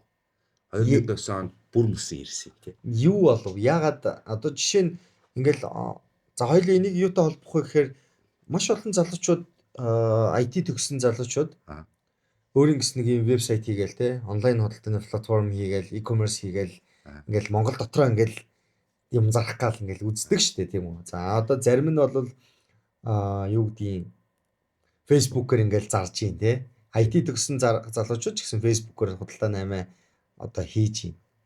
Тэгин гэтэл та болохоор Японд e-commerce-ийг сурчаад Японд e-commerce веб хийгээд e-commerce-оор Монголоос экспорт хийгээд e-commerce-ээр зарж исэн ийм experience танд байгаад нь шүү дээ. Дампуурсан шалтгааны хэл. Тийм, ягаад дампуурч уу? Та уг нь онлыг нь маш сайн үзсэн. Бизнесийн удирдлагыг нь үзсэн юм байгаад байдаг. Тэгээд Японд угаасаа тэртээ тэргүүл адууны мах экспортлдог, импорттоор маш их авд юм байна. Юу болов? Игцээ. Дампуурсан шалтгааны их сонирхолтой. Яг зарим манайхан яг уу зарим ойлгохгүй л дээ энэ нөгөө нохомоор гэдэг тэр нөгөө юм чинь Японд номер 1 байдаг байхгүй. Одоо нөгөө японочууд чинь ингээд нөгөө хөгжлөн нөсөөд тэгээ нөгөө хэд ч хоорондоо суухаа байгаад тэгээ нөгөө гэрийн дэжэмэл амт нь одоо бод болоод тий тэгээ тэрнийх нь хувцсан сайн болоод хоол нь сайн болоод хүний жуухаас амар өндөр болчтой. Тэнгүүд тэрэнд чинь шахаж байгаа вискс одоо педигри чинь ийм найрлагын боордуулж агаад нөгөө аллерги өгүүлчихдэг байхгүй юу? Гурил хийчдэг гэсэн санаа юм. За. Одоо хоолндных нь холцсыг буулгахын тулд манайх ч нөгөө 100% органик мах байхгүй юу? Тэгэхээр нөгөө хойлонгийн тавган дээр тавиад үзүүлэхээр нөгөөдөл нохоо ч болоод муур ч хуучны нөгөө юу аж таарад мах руугаа дайрдаг байхгүй. Нэг юм л буруу тооцсон. Тэр нь юу юм гэхээр ийм гоё ингэж баярлаад тэгээ аллергийн гайгүй болж байгаа юм чинь нөгөө хүн чинь баярлахдаа би энийг 6 сараар нь аавна гэд сар болгон биш нөгөө орж ирж байгаа цалингийнхаа төсөвт хийчихдэг байхгүй. Тэгэхээр яах вэ? Би нийлүүлэлт хийж чадахгүй дампуурсан байхгүй. Тэгээд яг го тухайн үед дээр Японы комент эрэлт бол амар байсан юм байна тийм үү? амар. Тэгээд тэр чи Японы комент дээр бичсэн байхгүй. Дахиж манай нохоонд ийм битгий өгөөрөө. Яагаад тэгэхээр нөгөө энэнийг идэхгүй болохоор бусд нохооны холноос гарч ийн гэсэн тийм сүмж авсан байхгүй.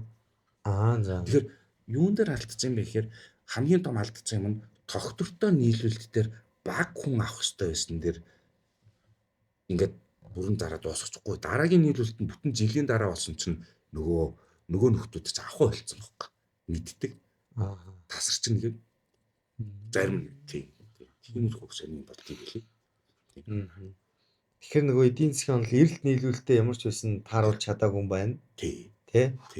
Та бол нэг юм нэг удаа ч юм уу хоёр удаа ч юм ингээд оруулаад нэг хэдэн жил ингээд оруулаад зарсан. Монголоос банк маха жуулчлаа ч юм уу ингээд бэлдээд үйлдвэр болгоход гарч чадаагүй юм. Одоо тэгтээ энийг сонсож байгаа бизнес эрхлэгч нар ийм хүмүүс байвал бас энэ боломж бол байгаа юм байна. Би зүгээр хэрвээ буруу санааг бол тэгтээ таних ч байж магадгүй л юм уу мэдэхгүй л байна. Тэгтээ яг энэ төрлийг Япон руу, Солонгос руу ч үлээ нохоо муурны хоол бэлдэж гаргадаг ийм бизнес байдаг гэж сонсч ирсэн Монголд.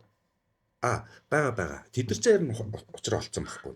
Одоо жишээ нь Японтой хамтарсан тий. Тэрнээс гадна нөгөө ганцхан мах түүхийн махан дээрээ биш нөгөө янз бүрийн дайвар бүтээгдэхүүн хатаагаад явуулчихдаг байхгүй тийм.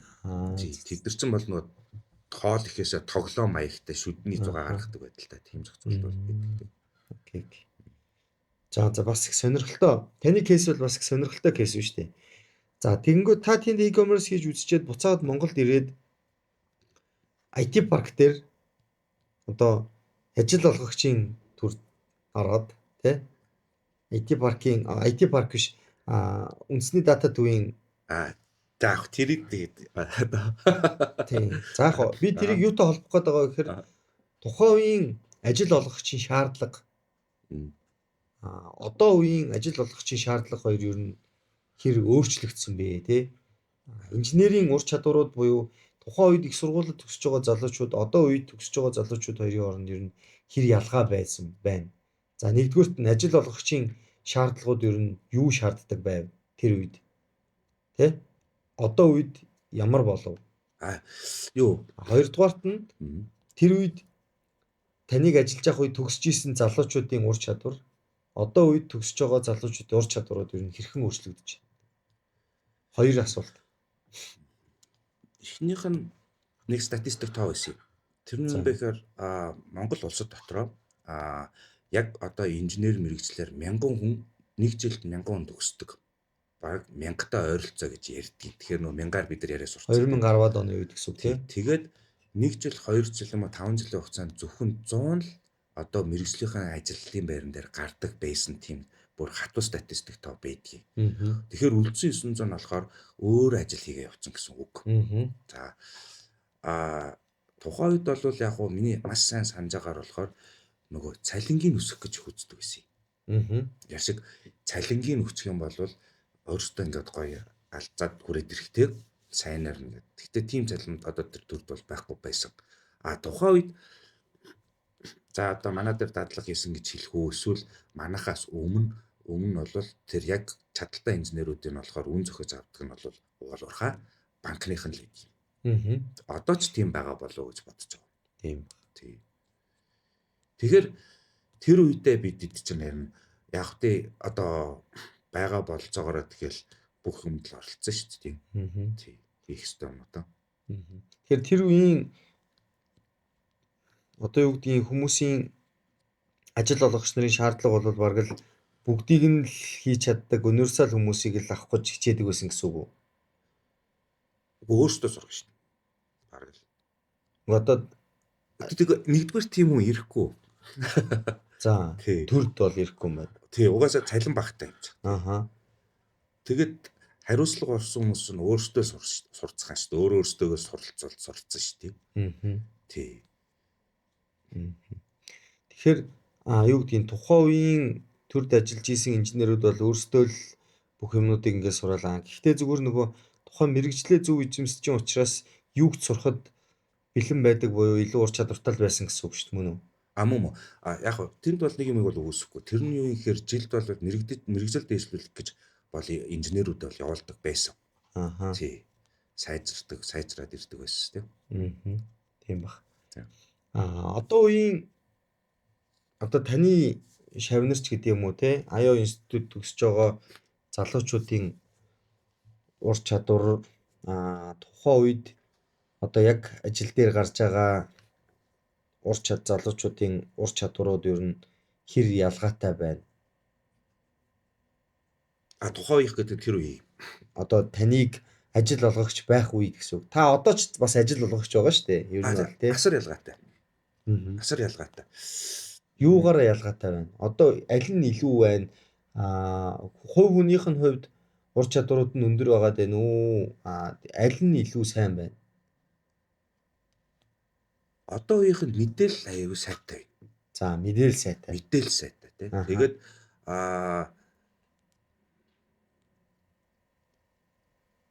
туслахтай болчих. AI туслахтай болчих тийм. За, болцсон байна тий. Тэгээд ажлын байран дээр ажлын даалгаврыг биелүүлж чаддаг болцсон. Бараг 1.5 дахин илүү бол сайн байж чадж байгаа. Тий. Шинж гэсэн. Тий. Тэгэхээр би мундаг байна гэж хэлэн. Тэр үед чинь бол маш хэцүү байсан шүү дээ. Тийм. За одоо ингээд ер нь IO институт ч байна. За манай бусад их сургуулиуд ч байна. Бусад ижил төвчний институтууд ч байна. Тэ сургалтын төвүүд ч ингээд байна. Ер нь бол яг хуу аль болох суураас нь ахуулаад залуучуудад хичээлийг нь заалгаад түрүүний хоёулаа ярьсан шиг тий. Жинхэнэ инженерүүдийг бэлтгэж хичээж байгаа. Ер нь бол за тэнгууд одоо үед ингээд ажлын байран дээр гарч ирэхэд за үнэхээр нөгөө програмчлалын хэл нь мэддэг хүн нь чухал байгаад байна уу тий. Ер нь ямар төрлийн одоо програмчлалын хэлүүд илүү мэдүүлэх шаардлагатай болж эхэлж байна. Тий. Одоо ингээд боддог байхгүй юу? За би жишээ нь одоо юм хийх юм бол те альваар нь ашиглах уугээ тэрийгэ үздэг ч юм уу тодорхой хэмжээний туршлагатай болчлоо. Тэгтэл яг 20 настай хөлт юу их вэ гэдээ орж ирж штэ. Тэнгүүд яг 20 жилийн өмнө ижилхэн байсан.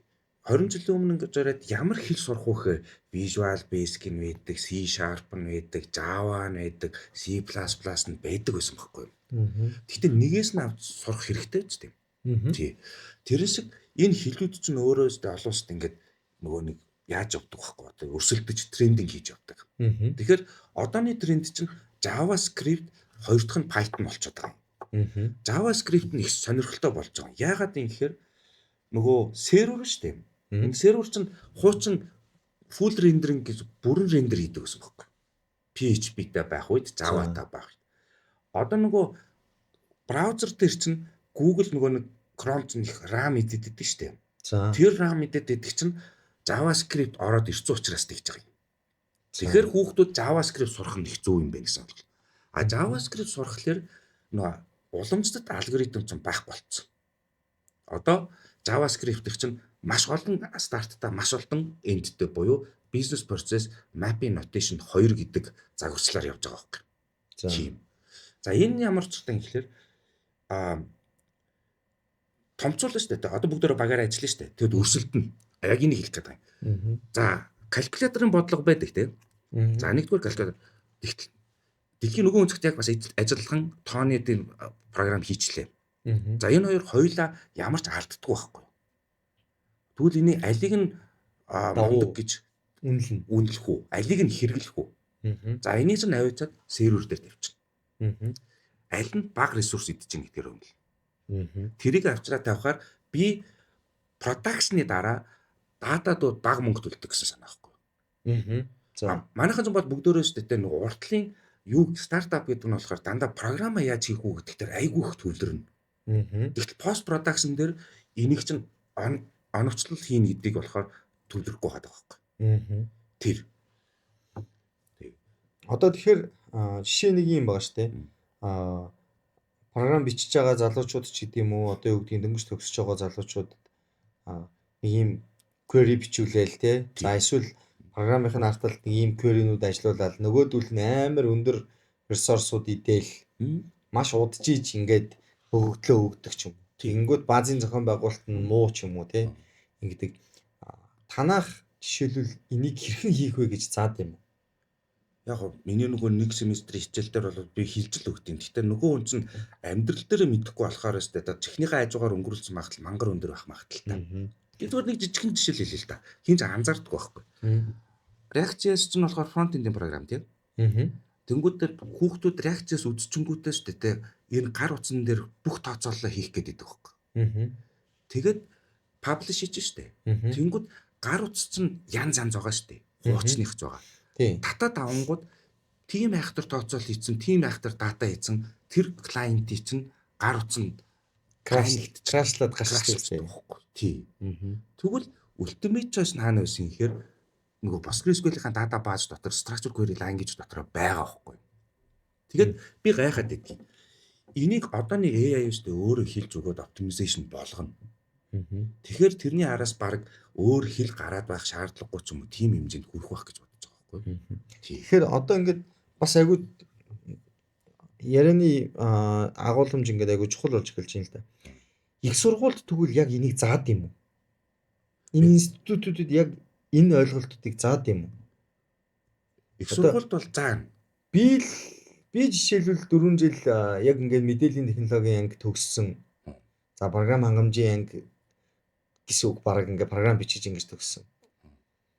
Гэхдээ би лав яг үнэндээ тэгэж сурж байгаагүй.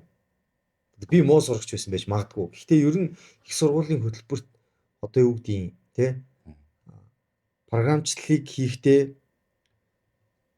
одоо рамн дээр тэгэн ингэн memory тэгж идэх хэвээр ингэж идэх хэвээр тийм байх хэвээр гэдгийг бол би бол одоо зааж байгаа гэдэгт бол жоох эргэлзэж байна. Гэхдээ мэдэхгүй л байна л да.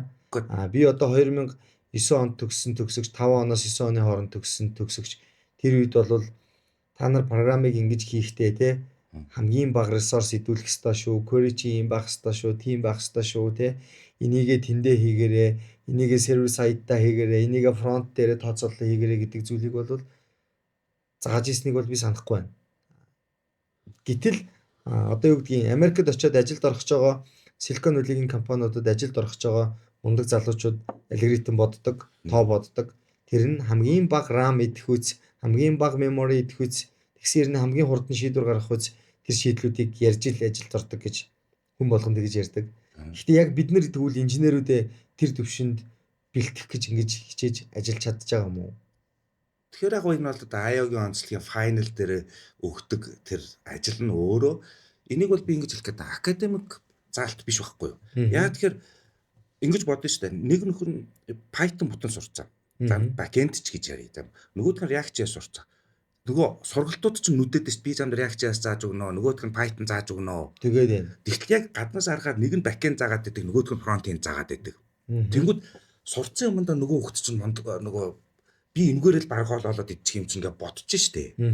Тэгэхээр нөгөө паслыг нь юусоо хинч хэлж өгөхгүй байгаа байхгүй. Академик нь.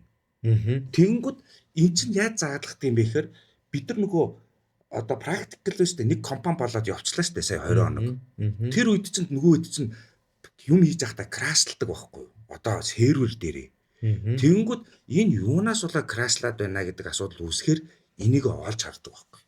Прагматик. Тэг яг бид нар бол бодож байгаа бусад сургууль дээр ч юм уу тэр нөгөө юмтайгаа зөв тоглож амжаагүй болвол шүү дээ. Нөгөө академикээр цээжлээд дуусчдаг гэсэн санаа бас байгаа юм. Тий. Тэгэхээр би бол танаас нэг ийм зүйл саяныхаас ингээд ойлгож байна. За үнэхээр хөгжүүлэгч хоёлоо хөгжүүлэлт гэдэг мэргэжлийн талаар л ярьчлаа гэж бодчих. Ер нь бол тийм developer full stack developer-ууд бэлдэж байгаа академиуд байна. Их сургуулиуд байна тийм. Компьютерийн сайенс ч гэдэг юм уу. За Монгол Улсын их сургууль, шинжлэх ухааны технологийн их сургууль байна. За бусад их сургуулиуд байна тийм. За ингээд эдгээр одоо энэ хөтөлбөр дээрээ бас анхаарад тийм. Яг ингээд нэг ийм бүрэн девелопер бэлдэж байгаа бол тэр хүн ямар ур чадваруудыг эзэмших ёстой юм бэ гэхээр саяных таны хэлсэн шиг тийм full stack. за full stack болох ёстой юм байна. За нөгөө талдаа дээрэс нь гэхдээ юу гэдгийг хийж байгаа систем нь ямар нэгэн байдлаар одоо backend талдаа зөв боловсруулалтууд нь зөв газараа хийгддэг байх тэр ур чадварт сургах ёстой юм байна. Тийм. Түүнээс биш сурж байгаа юм болгоно бүх тооцоолол нь одоо бүх талд нь хийгээд авахгүй шүү. Тэ? Тэр ап чинь сайн ажиллахгүй шүү. Тий. Тэ? За backend-д байх ёстой юм backend нь байлгаа. Тий. Front нь байх ёстой юм front нь байлгаач. Энэ ур чадваруудыг энэ одоо нөгөө нэг компьютер сайенсийн тооцооллуудыг бас сургах ёстой юм байна гэж. Тий. Тэгээд дээрэс нь зүгээр залуучуудад одоо хэлэхэд те ер нь энэ ур чадвар ч өөр айгүй чухал шүү. Тэ? Тий. За backend-д хийх ёстой зүйлүүдийг нь бол backend дээр нь заавал хийжээ. Та нар нэг хэл сурлаа гэд тэр бүгдийг тэр хэлээрээ хийчихгүй шүү гэдгийг хэлж байгаа тийм үү?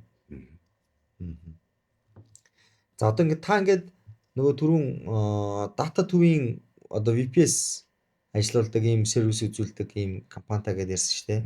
Энэ дээр чи ер нь одоо систем админууд хэрэгтэй гэдэг юм. Одоо хоёулаа тэгвэл арай өөр юм хэл яриад эхэлчихэ. Систем админууд гэдэг хүний хувьд ер нь ямар шаардлагуудтай байх ёстой юм. За нөгөө мэдээллийн систем төгслөө, мэдээллийн технологи төгслөө нэг юм жоохон experienceтэй болоод систем админ болол ингээл нэг юм сервер бэлдээл ингээл эхэлдэг тий. Тэгэхээр энэ мэргэжлүүд ер нь яаж хувьсаж ирж гин, яаж өөрчлөгдөж гин. Одоо дата төвд ажиллая гэж бодчих л та тийм үү. Тийм. Тэгэхэд яаж өөрчлөгдөж гин, ямар ур чадварууд шаардж гин. Би ингэж хэлэх дуртай. Сүлжээний инженер. Одоо бүгдөө нөгөө олон улсын сертификаттай. Сүлжээ ихээр чинь CCNA, CCNB гэдэргээ явчих тийм үү. За ингүүд хоёр дахь нь database architecture гэдэг юм уу байгаа. Database manager. Тэгээд нөгөө operating system баггүй. Одоо Linux, одоо Red Hat Linux яадаг Ubuntu авдаг тэр. Энэ нөхөр систем администратор гэдэг шүү дээ. Тэгээд систем администратор чинь өөрөө тухайн одоо гэхдээ бүгдөө л хамтарч ажиллах хэрэгтэй шүү дээ. Нөгөө юун дээр compatible байна уугүй гэдгээ судлаад байгаа нөхдүүд Ubuntu өдрөө тийм. Тэгээд нөгөө нэг нь болохоор чинь тэгээд кодер гэж орж ирдэг байхгүй. Манайхан кодероо их ялах. Кодер чинь бараг л тэр нэг компайл хийж байгаа л орчуулагч алгоритмыг эргүүлж штеп. Яг бид нар одоо developer ч хэлээд байгаа. Гэтэ кодер гэдэг тусдаа тэгээд мэдээлэл аюулгүй байдлын инженер орж ирнэ. Бүх аккаунтаа зэгцэлнэ гэсэн ерөнхийдөө бол. Ингээд энэ таван нөхөр ингээд базагдчих юм бол нэг том бүтээгдэхүүн гарч ирнэ гэсэн үг байхгүй. Ерөөсөө. Тийм. Тэгэхээр хүүхдүүд болохоор сая хэлсэн шүү дээ бас л адилхан. Full dev-ийг бүрэн хийж чадж байгаа хүн 5 жил хийгээд амжилттай продактаа гаргасныхаа дараагаар өссөн үсээгүй full IT-г дараагийн 10 жил full IT руугаа явах байхгүй. Дахил 5-ыг бид нар бэлдэж чадахгүй шүү дээ. Систем администратор тийм олон хүн гарч ирээд яг зориг байхгүй болчих шүү дээ. Нэг талаас бол тийм. Гэтэ одоо ингээд ажил олгогч нар чинь ингээд энэ болгоно ингээд бүгдийг салгаад байгаа шүү дээ. Одоо юу гэдгийг за том ажил олгогч нар бол чи зүгээр системэл хийвээ ажиллагааг нь хариуц. Чи зүгээр сүлжээгээл хийвээ ажиллагааг нь хариуц. Чи зүгээр баазаал хийвээ ажиллагааг нь хариуц. За чи бол фронтол бич. Чи бол бэкэндэл бич гэдэг байгаа шүү дээ. Тэгэхээр ер нь заавал энэ full stack бүгдийг энэ бүх энэ IT-ийн мэргэжлийг ингэж эзэмших ёстой юм уу? Эсвэл тухайн юмдаа л би илүү сайн байвал болох юм уу? Өнөөдөр хүний зорилго юу юм гэхээр ажилд ороод ажил дээрээ сайн ажиллаад хоолоо идчих, тий? Хоёр идэхгүй хоосоо онохгүй ингээд ажиллаа хийгээд амьдралаа залгуулад ингээд явах хэрэгтэй шүү дээ. Ер нь бол нэг хэрэгцээ хамгийн түрүүний хэрэгцээ тий. Тэгэхээр бүгдийг нэг юм орон цогөлж мэддэг байх юм уу? Эсвэл аль нэг юм хамгийн сайн мэддэг байх юм? одоо хоёлын ярил л та тийм үү? Систем администратороос тэ сайн цалин өгч байгаа өстэй хідэн газар байгаа. Тэгээ хідэн хүн байгаа гэхэд л ерөнхийдөө зах зээлийг ойлгочихж байгаа ч тийм. Мэдээж тэр систем администраторын одоо юу гэдэг салбараа хариуцаад яг тэр мэрэгчлэр айгүй их олон юм хийгээд өдөр болгон завгүй байгааг бол ойлгож байна. Тэр чинь тэр ажлын байр чинь асар цөөхөн баггүй.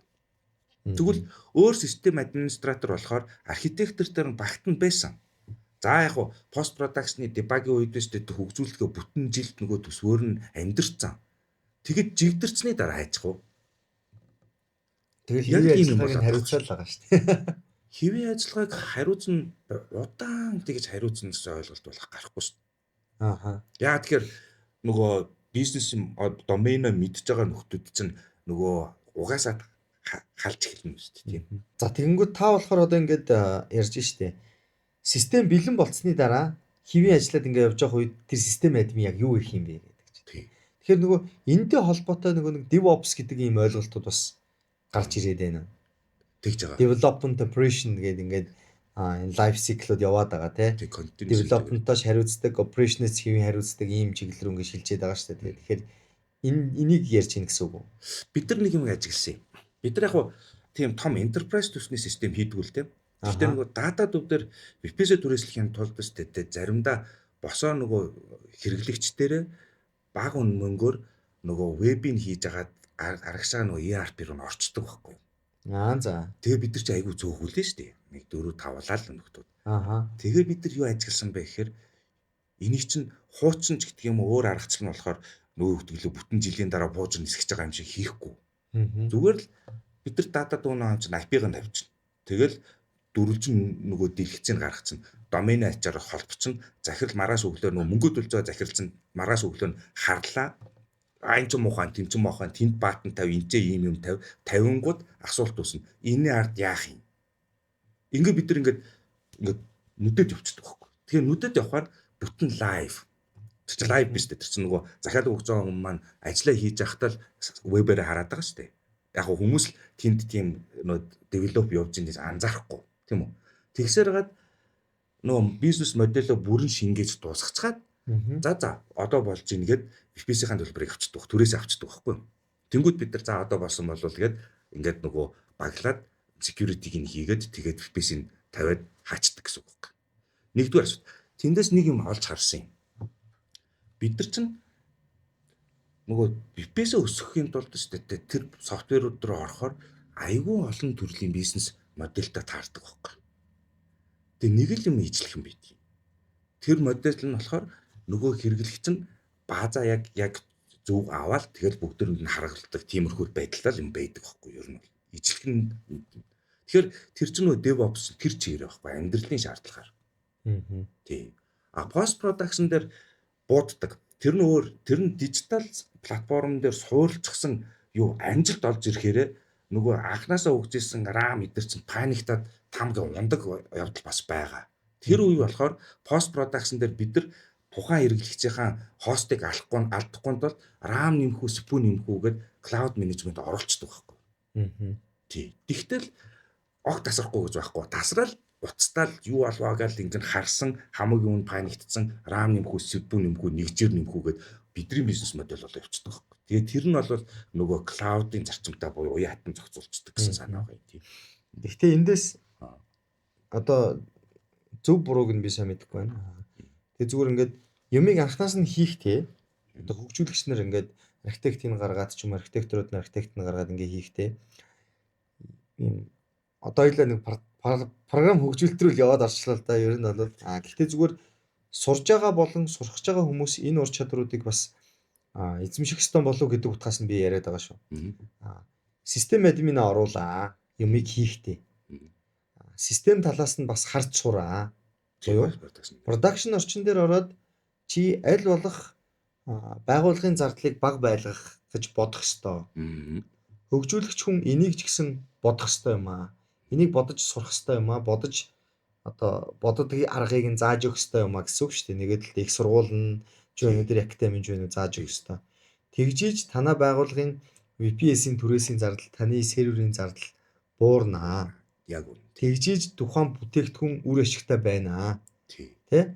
Тий. 100 мянган хэрэглэгч нэгэн зэрэг хандахад маш их одоо юу гэдэг нэг хэрэглэгчтэй л маш их RAM иддэг, маш их тооцоолол иддэг байх юм бол нөгөө нэг түрээссэн сервер чинь дийлхэ болоод явна.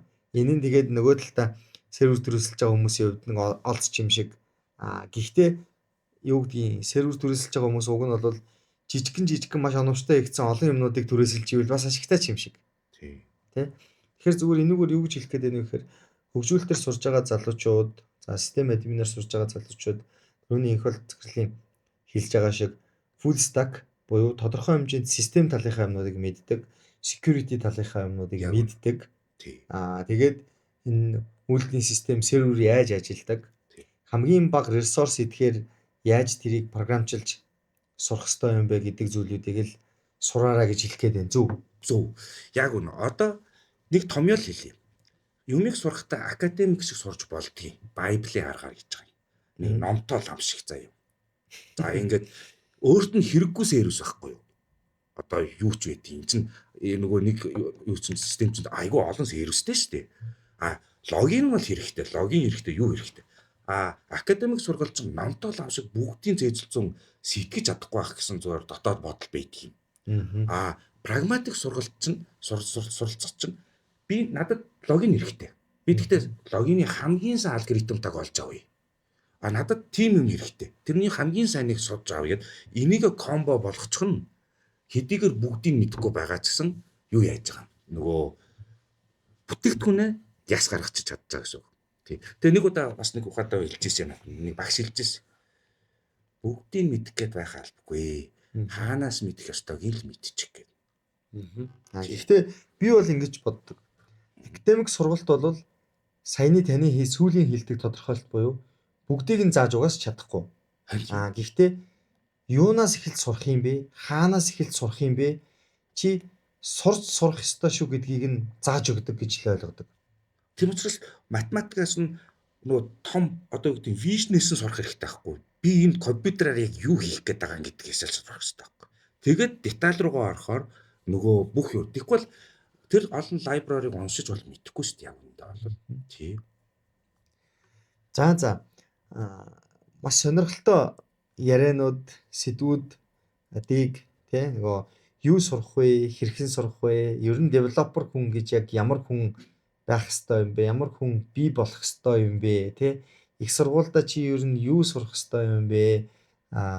Академик сургуульд ер нь юу сурах ёстой юм? Онлайнаар ер нь чи юу сурвал илүү зөв юм? Тий ямар юмыг мэддэг байх ёстой юм бэ гэдэг зүйлийг маш сонирхолтойгоор өөрийн туршлага, өөрийн алдчихсэн, онжсэн тэр зүйлүүдээс хуваалцсан таньдаас маш их баярлалаа. Тэгээд хамгийн сүүлийнхээ асуултыг ер нь одоо их сургууль сурж байгаа, програм хангамжийн чиглэлээр сурж байгаа, систем админы чиглэлээр сурж байгаа, мэдээллийн аюулгүй байдлын чиглэлээр сурж байгаа. Ер нь энэ IT гэж салбарт сурж байгаа энэ залуучууд, сурах гэж байгаа залуучууд, хүүхдүүдэд тий өөрийнхөө одоо зөвлөгөөг өгөөч гэж хүсмээр байна. Тэгээд хамгийн сүүлийн асуулт маань өнөөдрийн подкаст хамгийн сүүлийн асуулт маань ингээд болж байна. Тэгэхээр та ер нь энэ IT-ийн салбарын хүүхдүүд, залуучууд, IT-ийн салбарыг сонирхож байгаа энэ хүмүүст юу гэж зөвлөмөр байна? Үнэхээр тоо бодож сурах хэрэгтэй юм уу? Тэ? Математик ер нь чухал юм аа гэж зөвлөж магадгүй тэ. Тэгэхээр юу гэж зөвлөмөр байна? Нэгдүгээр ирээдүй бол тэр чигээр том IT болж ийн гэдэг нь бол харагдаж байна. Тийм. За тэгэхээр мэдээж хүссэн үсээгүй IT-ийн мэрэгчлэлтэн эхлээ би ерөнхийдөө ярьчихсан. Мэрэгчлэлтийн хэрэг болох нь бол үнэн. Гэхдээ ингээд хил мэл баах юм өөрчлөгдөөл ингээд нөгөө технологи дагаал ингээд явж байгаа. Тийм учраас би залуучуудаа юу гэж хэлэх гэж байгаа хэдийгээр тусгай мэрэгжлийн олж сурж байгаа ч гэсэн хажууд өрөөнийхөө IT-гийнхаа өөр салбарыг хизээч битий нөгөө одоо юу гэдэг нь мартаарай. Тэ үл хүндлээрээ харин ч илүү сонирхоорой. Тэгэд илүү цаг гарвал тэрийгэ сураарай. Ягаад тэгэхээр бүр хажуунаасаа тэгэл хоолол амьдрал дээр тэр продакт чинь тэрний хаалгыг тогсдгийн шүү. Тий. Тэгэхээр завтаа бол тэрийгээ сурж тэрийгээ хөгжүүлээд явсаар идэл нэг өдөр яг хөтэ энэ хугацаанд л full IT болохоос биш маргааш юу гараад ирэхийг мэдэхгүй шүү дээ. Ийм ойлголттой ийм юугаар бол аюул сайн суралцаад нөгөө талаас нөгөө загнуулаад алдсан ч аюул олон прожект дээр оролцдог байгаарэ. Тэгээд эр зөрөгтэй хамгийн гол нь дурлаж сураарай гэж за хийдаа тийм. За баярлалаа. Тэгэхээр саяныхаас ер нь бас л маш гоё чухал point байна гэж бодож байна. Зүгээр бид нар ингээд систем хөгжүүлж байгаа, системийг авч явж байгаа, мэдээллийн аюулгүй байдлыг хангаж байгаа төрөл бүрийн л мэрэгчлэлтнүүд ингээд ажлын байран дээр ингээд байж байгаа тийм. Нэг прожектэд аль болох бүгдийг нь хамруулж, бүгдийг нь оролцуулж ажиллуулахыг хичээдэг. Гэхдээ л ямарваа нэгэн байдлаар хөгжүүлэлтэн дээр security-гийн vulnerability буюу эмзэг байдлууд гарч ирж идэг. За ямарваа нэгэн байдлаар серверийн ресурсыг эзсэн хөгжүүлэлтүүд ч гэсэн гарч ирж идэг. Тэгэхээр яг хуу энэ дээрээс ингээд үүдэх юм бол ажлын байр баян, ажил баян тий янз бүрийн асуудлууд одоо өстой илбэг байдаг учраас та нар тодорхой хэмжээнд ч гэсэн саяны хэлсэн хажуу өрөөндөө сууж байгаа залуучууд нь юу хийдгийг, хэрхэн хийдгийг, яаж хамгаалдгийг, яаж арчилдгийг сурж ойлгож мэдэж аваарай. Эн чинь бол чухал юм шүү гэдэг зөвлөгөө байна. Системүүд нь ч гэсэн хөгжүүлэлтээ яаж хийдгийг мэд. Production орчин дээр алдаа гарахад чи тэрийг засч ич магадгүй тий? Яг үнэ. Мэдээллийн аюулгүй байдал нь ч гэсэн хөгжүүлэлт яаж хийдгийг мэд. Тэнгэрийн шаардлагууд тавих гэдэг ч магадгүй тий? Яг үнэндээ. Тэгэхээр ингээд нэг нэгнийхээ мэрэгжилд хайртай байгаад, дуртай байгаад нэг нэгэндээ хүндэтгэлтэй хандаад ингээд суралцаад сонирхоорой л гэсэн үг байна. Тийм гэсэн. За баярлалаа. Бидний урилгыг хүлээж авч подкастт мань орж залуучуудад үнэтэй зөвлөгөөнүүдээ өгсөн, гоё чухал санаанууд өгсөн танд үнэхээр баярлалаа. Таны цаашдын ажил болон одоо энэ IO институтийн ажилд бас амжилт хүсье. Олон шавь нарыг бэлдэж, технологийн салбарт full stack developer-уудыг тий олон бэлдэж ингэж гарах болтугай. Маш их баярлалаа. За өөрсдөө баярлалаа.